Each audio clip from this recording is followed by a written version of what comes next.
ရင်နန်းတော်ထဲမွေးဖွားလာသမျှသောသမီးတော်တွေအနက်ဒီသမီးတော်တယောက်ကိုပဲကောင်းကင်ကကြောင်းကြားကြည့်နေတယ်လို့ဆိုကြတယ်ဒါပေမဲ့ဘရင်ကတော့အဲ့ဒါကိုကျိန်စာလို့ပဲခေါ်ခဲ့တယ်သမီးတော်တီတာရာဇာကိုမွေးဖွားတဲ့ညကမိုးကြိုး3 ကြိမ်ပြင်းပြင်းထန်ထန်လောင်ကျ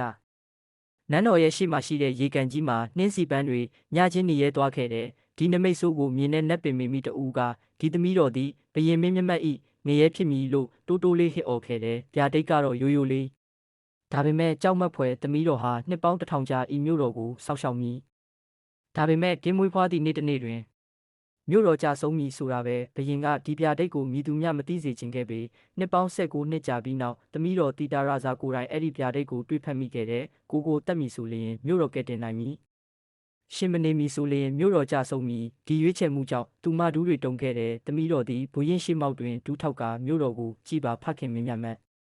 ကျမပြန်မလာတော့ပါလို့တိတ်ဆိတ်ငြိမ်သက်စွာပြောလိုက်တယ်ဘရင်မျက်ဝန်းများကျေပြန့်သွားခဲ့တယ်ပြောစရာမရှိတော့ဘူးသမီးတော်တီတာရာဇာနန်းတော်ထဲမှထွက်ခွာသွားသည့်ညတွင်ကောင်းကင်မှာကျေတပွင့်ကျဆင်းသွားခဲ့သည်ဟုတပ်တွေများဆိုကြတယ်ဒါပေမဲ့တစ်ချက်ဆင်ခြင်ကြည့်ပါကျေကြတာမဟုတ်ပါဒါစစ်ပေးမိနောက်တစ်ပိုင်းမှာဘသူကြုံမြင်ခဲ့သည်နည်း